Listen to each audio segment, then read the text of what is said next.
ጥምቀት,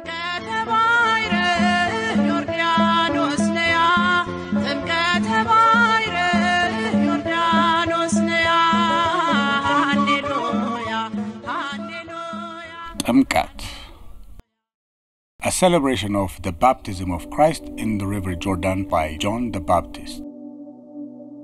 It's a highly regarded and yearly anticipated event for the faithful of the Ethiopian Orthodox Church. Epiphany celebrations worldwide have their traditions and differ from place to place and different denominations of Christianity. It is celebrated throughout the Orthodox believing world for the baptism of Jesus Christ. The same applies to Timkat, as Ethiopian Eritrean Orthodox Church believers gather to celebrate the event on January 19 or by the 20th of the leap year. Beyond its religious significance, it is also a tradition enshrined in Ethiopian culture. An intangible World Heritage designated by UNESCO, its impact goes beyond those who believe. It's a showcase of 2,000 years of uncolonized history of Ethiopia, unabated in its boastful richness of culture, tradition, and belief. It is an unforgettable experience to those that come to see it from all corners of the world. A medley of earnest belief with that of unique identity unlike any place on earth. The festivities have found a tradition so colorful and epic, it lasts up to 3 days. Each day has its purpose. It combines deep solemnity with that of exuberance. It is a tradition passed down from centuries, only to be tweaked to accommodate the resources of the regions it is celebrated in. The festivities begin with Katara. On the eve of the celebration, sometime around early afternoon, a procession begins, with each Orthodox church carrying out a tabot from the holiest of holies to the nearest body of water. Tabots are replicas of the Ark of the Covenant, the most sacred element of the Ethiopian Orthodox Church, with each replica having a dedication to a particular saint revered throughout Christianity. As for the body of water, it might be a place of natural state or human-made structures like that of a pond.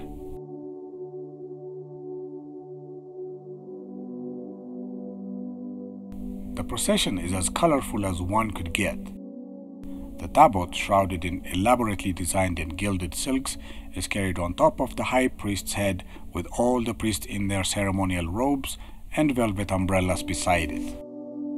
The faithful, adorned in their white clothes, follow along the path, giving a contrast to the colorfulness of the clergy.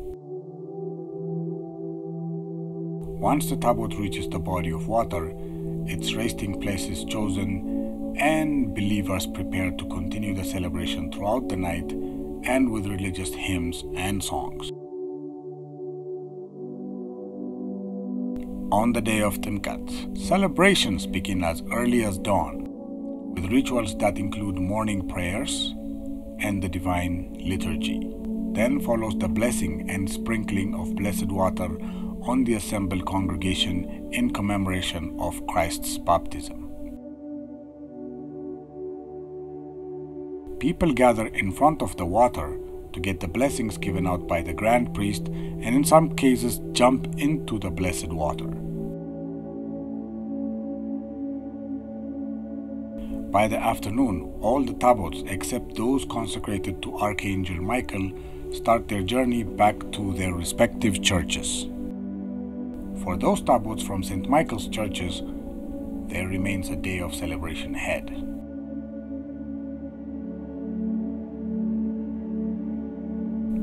Gondar, Addis Ababa, and Lake Batu, formerly known as Lake Zuwai, are seen as top destinations for believers and spectators alike.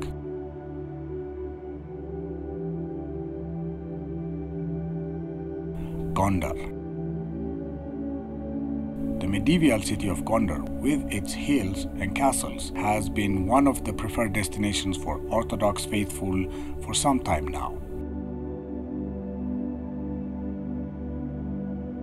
As with tradition on the day of Katara, tabots from Gondar-based churches and its surrounding area start the procession that meets up in the town center known as Piazza. It is then a slow parade of around 2 kilometers to the 17th century Fasilides bath, located on the royal enclosures of the 17th and 18th century Ethiopian kings.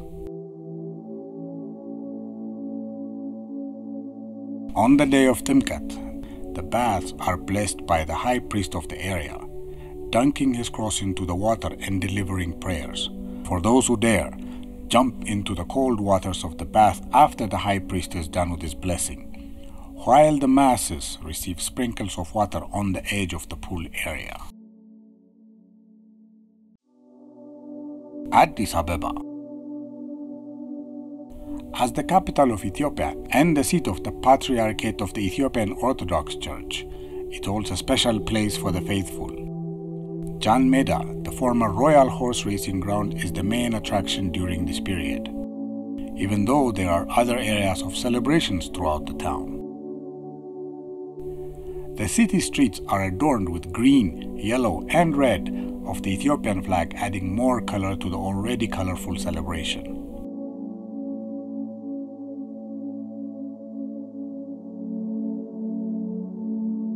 Young people from respective churches lead the procession, followed by priests in colorful robes. During the day of Timkat, the Abuna, which is the head of the Ethiopian Orthodox Church, blesses the water in the pool built for Timkat only. And the priests sprinkle the water on the congregated masses that have come from all corners of Addis Ababa. Addis Ababa being one of the top international hubs in the world and its diplomatic core, the celebrations in the city also serve as an attraction for a wide array of foreign nationals. They immerse themselves in the culture, donning traditional attires and participating in the celebrations from Katara to Timkat as if they were locals. Lake Batu, Ziway. Believed to have housed the Ark of the Covenant some millennia ago on one of its islands, the lake and its surrounding areas offer a procession that is unlike many others in the country.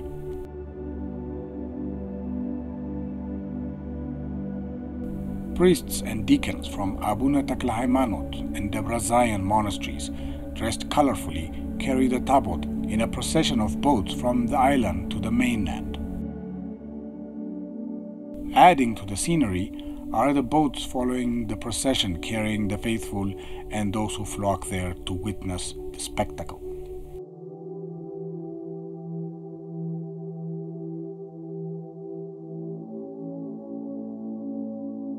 On the day of Archangel Michael, while the tabots of other churches return to their church on the day of Timkat, tabots consecrated by the name of Archangel Michael do so on the next day, still vibrant and colorful as the day before it.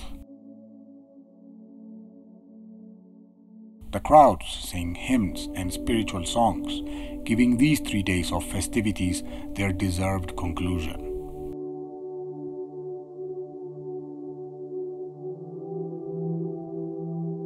As with many things that start with religious belief and turn into traditions, some secular traditions also associate their beginning with the Timkat celebration. The most known being young people dressed with their holiday best, using this opportunity to choose their would-be lovers.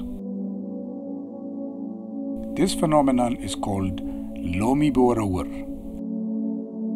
Loosely translated with context, it means throwing a lemon fruit onto the chest of the person one has found a liking to. The thrower in this case is a man, while the receiver is a woman. Timkat is a celebration of belief, a tradition unchanged for centuries, and exuberant and colorful as it comes. It calls on people from all over Ethiopia, but also attracts people from far and wide to experience its fascinating history and joyful nature.